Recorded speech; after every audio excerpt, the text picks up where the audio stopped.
네, 참 잘 오셨습니다. 환영하고 축복합니다.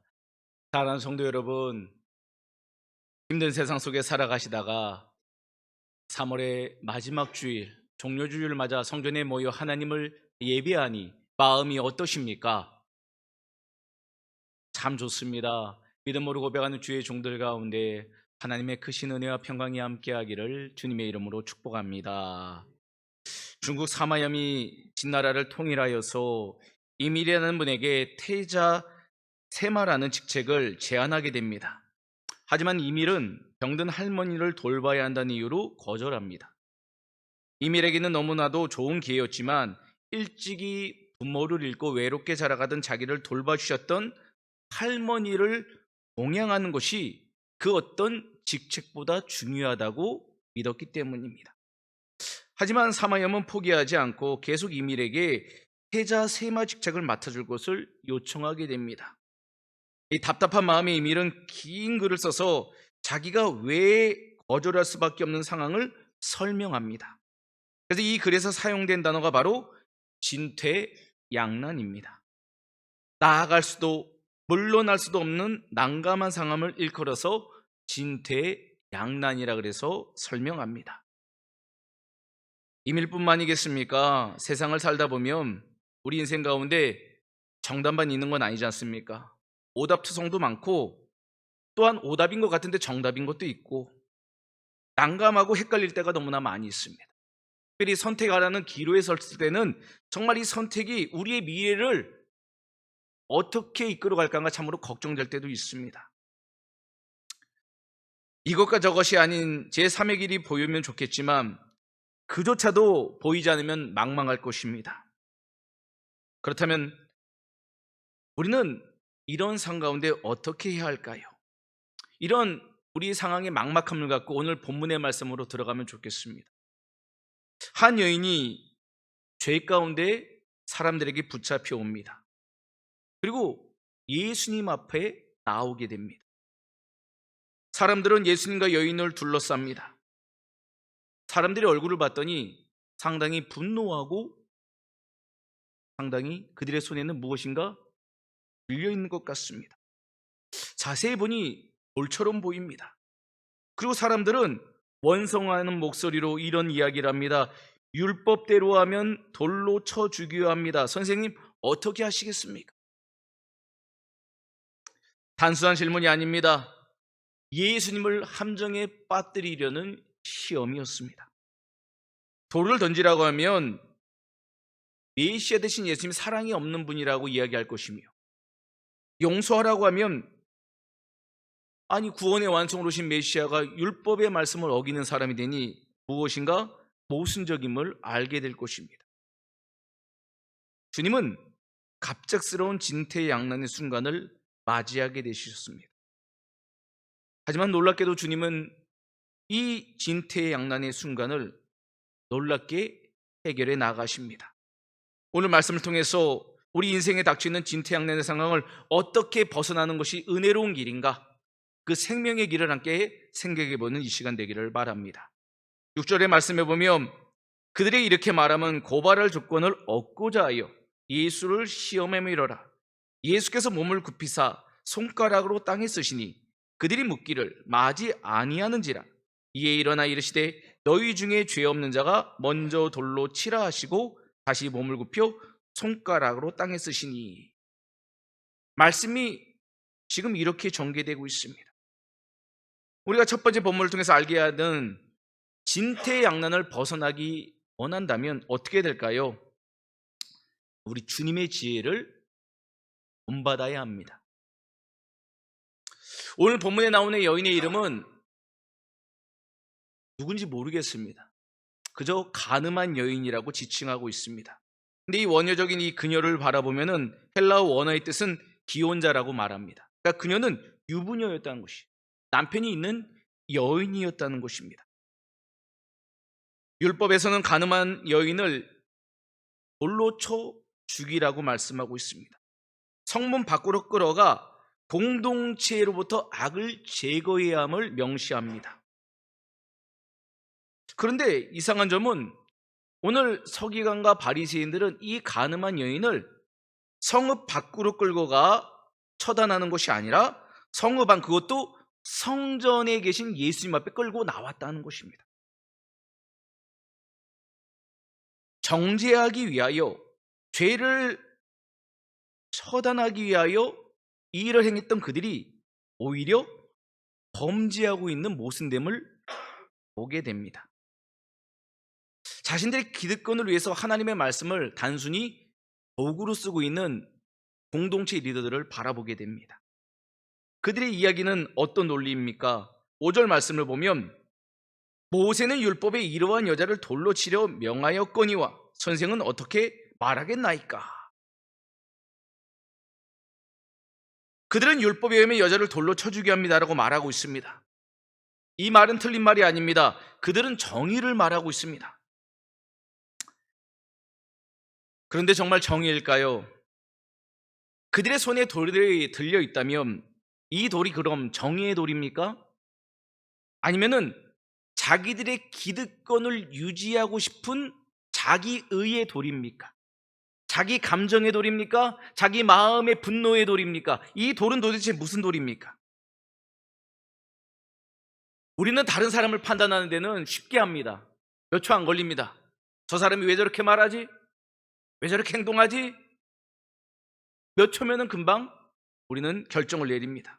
근데 나 자신의 연약함을 볼 때는 3일, 한 달, 3년도 부족할지 모릅니다. 신앙생활 그렇게 오래 했지만 내가 얼마나 간음한 여인이었다는 죄인임을 깨닫는 것은 너무 오래 걸립니다. 그리고 다른 사람을 향해서 그 사람의 안에 있는 티를 향해 돌을 드는 정죄의 모습은 너무 쉽게 선택합니다. 그것이 바로 당시 있었던 기득권자들, 하나님의 말씀을 가르치는 공동체 리더들의 불법이었습니다.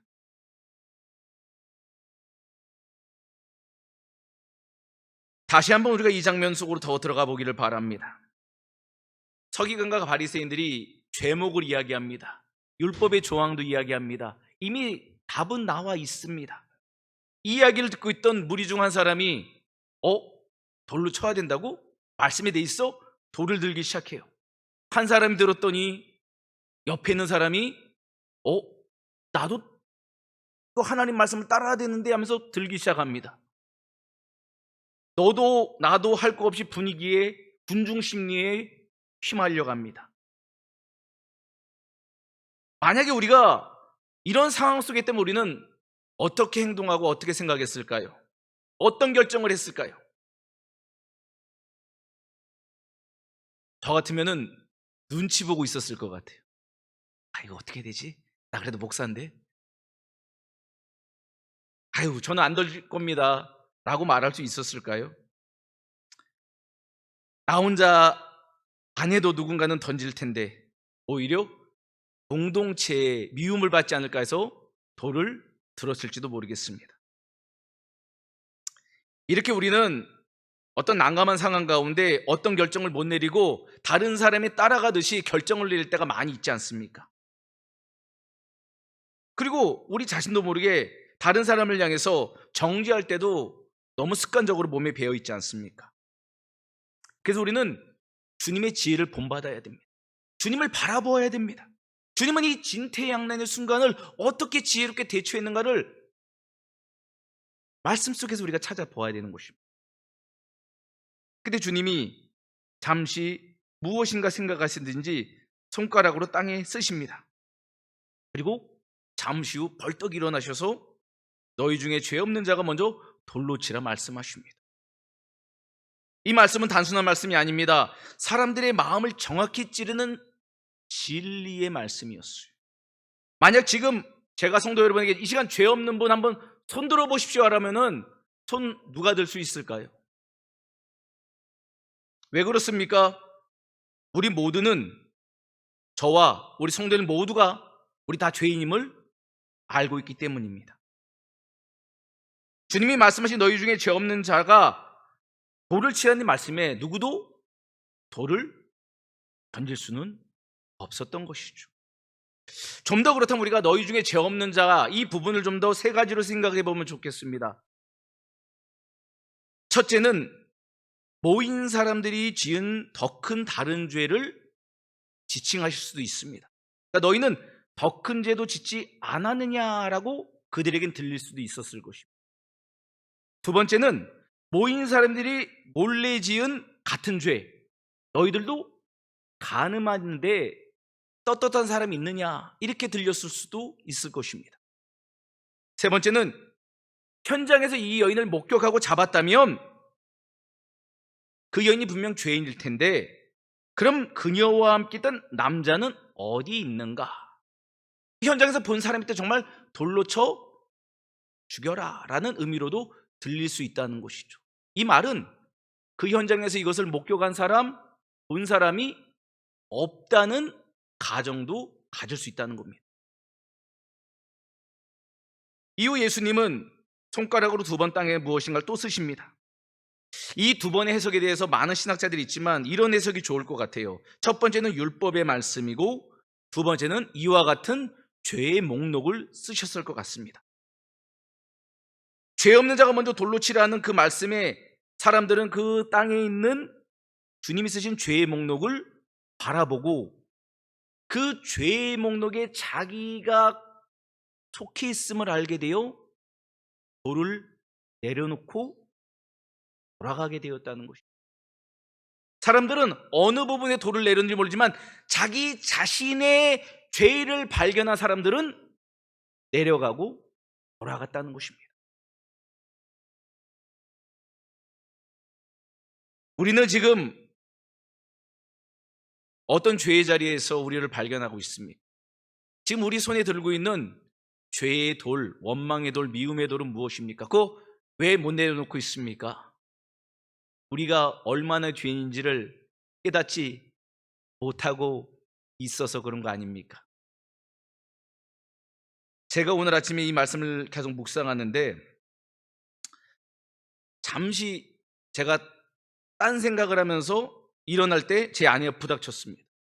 제 손에 있던 핸드폰이 이 바닥으로 떨어졌어요. 저는 말은 안 했습니다. 그런데 제 눈빛으로 아내에게 원망의 돌을 던졌어요. 아, 좀 조심하지, 이런 눈빛을 보낸 거예요. 그럼 저는 돌을 안 든 척 태연하게 화장실로 갔습니다. 그래서 화장실에서 이제 교회 오려고 막 준비하고 있는데 제 마음 가운데 주님이 깨닫게 하시는 거예요. 야, 안 목사, 너 그거 돌이잖아. 너 돌 던졌잖아. 아니, 주님, 저 말을 안 했는데요? 너 그때 아내가 실수한 것처럼 원망의 돌을 던졌잖아, 눈빛으로. 내가 그래서 나와서 아내에게 미안하다고 얘기를 하죠. 여보, 미안해. 그러니까 우리의 상황 가운데 이런 보이지 않는 돈, 보이는 돌이 얼마나 많은지 몰라요. 근데 깨닫지 못하면은 그 돌을 내려놓을 수 없다는 거예요. 같은 실수를 왜 반복합니까? 그게 돌인지 그게 죄인지 모르니까 또 그 일들을 하고 그 말을 하고 그 선택을 하고 있는 것입니다. 그래서 죄인된 우리는 온전하신 예수 그리스도를 바라보아야 됩니다. 그분의 말씀을 들어야 합니다. 주님의 방법을 배워야 합니다. 어떻게 주님은 이 진퇴양난 상황을 지혜롭게 극복할 수 있었을까요? 말씀과 기도로 충만하셨기 때문입니다. 진퇴양난의 상을 벗어나는 길은 사람의 생각과 경험이 아니라 하나님의 말씀과 기도로 깨어 있을 때 주시는 지혜의 선물인 것입니다. 예수님은 급박한 상황 속에서도 서두르지 않으셨습니다. 침묵하셨습니다. 기다리셨습니다. 하나님 뜻 안에서 말씀을 찾으셨습니다. 그리고 그 말씀으로 청중들에게 말씀하셨습니다. 죄 없는 자가 여인에게 돌을 던지라. 그 말씀을 듣는 청중들의 양심이 깨어났습니다. 죄를 죄로 보게 되었습니다.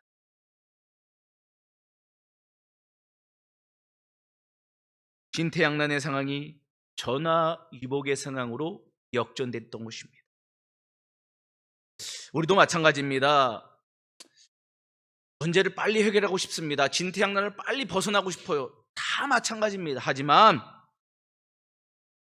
우리는 그때 멈춰 서야 합니다. 주님께 나와야 합니다. 기도의 자리에 멈춰야 돼요. 말씀의 자리에 펴야 됩니다. 그리고 주님을 바라보십시오. 십자가에서 지금도 여전히 우리 죄를 사하고 은혜를 베푸신 그 주님을 바라보십시오. 우리의 생각과 감정이 아니라 그분의 말씀 앞에 나를 비춰보십시오. 나의 죄인됨을, 나의 죄악됨을 찾아내십시오. 발견하십시오. 발견한 만큼 은혜를 얻게 되고 깨달은 만큼 자유함을 얻게 될 것입니다. 혹시 지금 이 주일 예배 나올 때 우리 손에 지금 무엇이 들려 있습니까? 혹시 미움의 돌, 눈빛의 돌, 관계의 돌 들려 있지 않습니까? 그럼 우리에게 주님, 너희 중에 죄 없는 자가 먼저 돌을 치라 동일하게 말씀하십니다. 이 말씀 앞에서 우리 더 이상 인간의 돌 들고 있지 말고 주님의 말씀 앞에 내려놓고 주님이 참된 자유와 평강을 얻기를 주님의 이름으로 축복합니다. 그 삶을 선택하는 백성이 지혜로운 백성입니다. 그 지혜로운 백성은 반드시 진퇴양난을 벗어날 수 있게 되는 것입니다. 두 번째 볼 말씀은 10절과 11절입니다. 우리 말씀 한 절씩 교독합니다. 예수께서 일어나서 여자 외에 아무도 없는 것을 보시고 이르시되 여자여 너를 고발하던 그들이 어디 있느냐?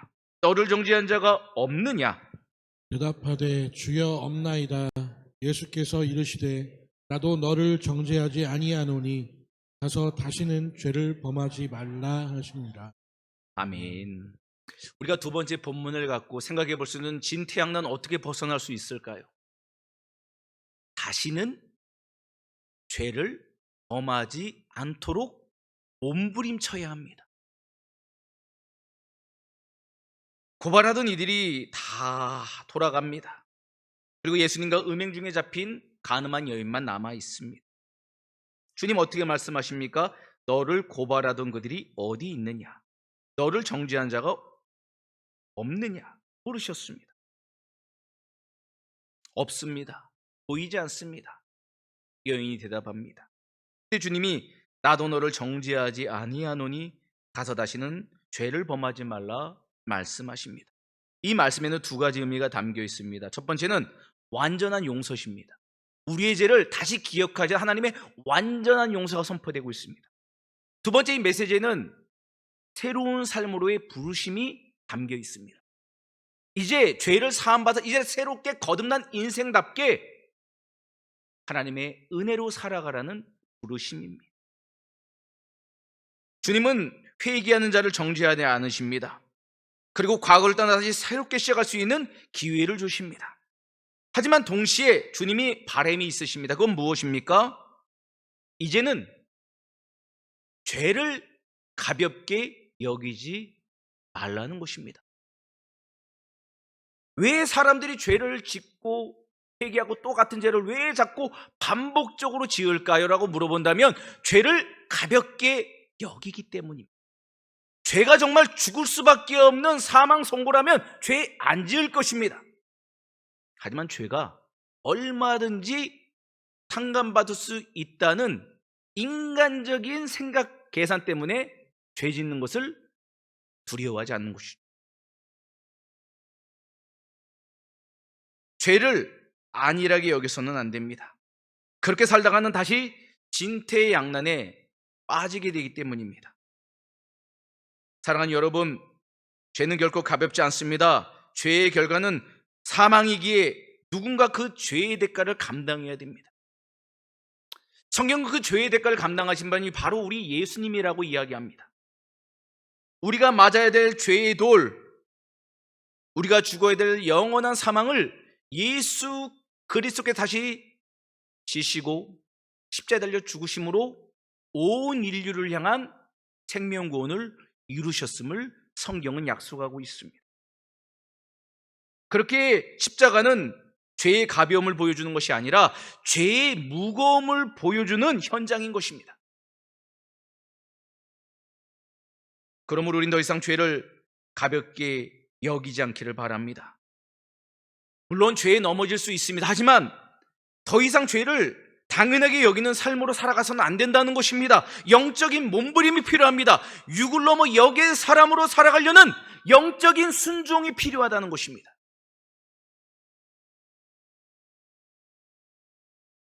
우리가 주님의 사랑으로 용서받았다면 더 이상 누군가를 판단하고 이유하고 누군가를 향해 들었던 정죄도를 계속 들고 주님을 따를 수는 없습니다. 오늘 이 시간 그 돌들을 내려놓으십시오. 그리고 다시는 죄를 범하지 않기 위하여 말씀에 순종하는 삶으로 나아가십시오. 우리는 스마트폰은 쉽게 떨어뜨리면서도 다른 사람을 향한 그 미움의 돌은 절대 떨어뜨리지 않으려 합니다. 끝까지 붙잡고 있으려 합니다. 하지만 그 미움과 원망은 결국 우리 자신의 인생을 망치는 단초가 될 뿐이라는 거예요. 왜냐하면 그것이 죄의 모습이기 때문입니다. 주님께 용서받은 사람은 이제 돌을 내려놓고 주님과 동행하는 삶으로 살아가야 합니다.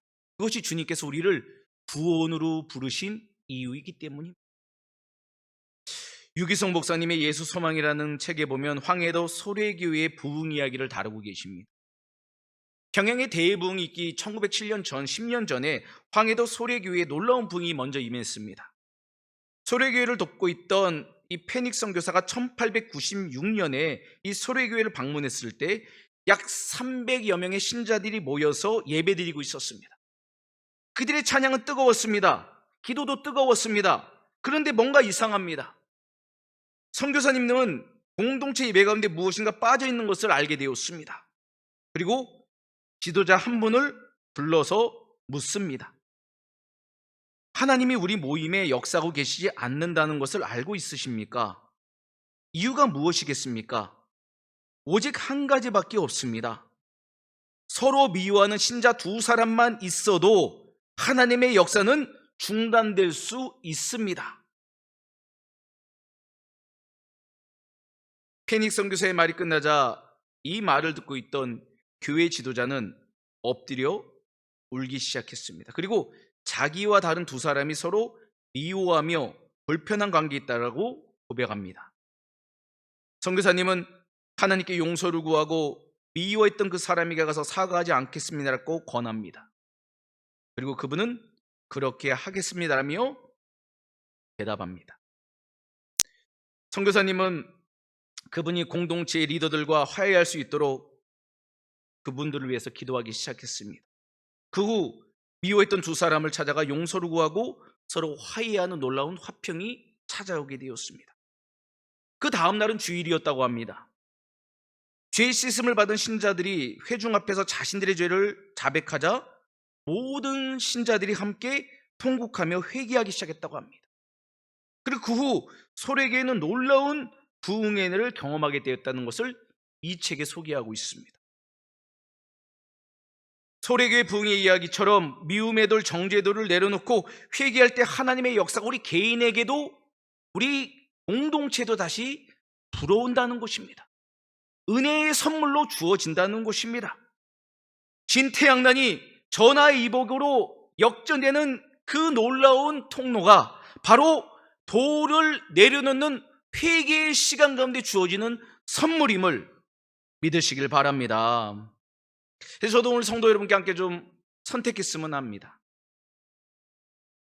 여전히 지금까지 우리 과거에 지나왔던 모든 삶에 있었던 돌들을 원망, 시기, 질투, 모든 불평한 것들을 언제까지 들고 있을 것인지, 아니면 지금 오늘 이 순간 주님의 말씀 앞에서 내려놓고 주님을 따르는 생명의 길을 선택할 것인지 우리는 이 시간 선택하기를 바랍니다.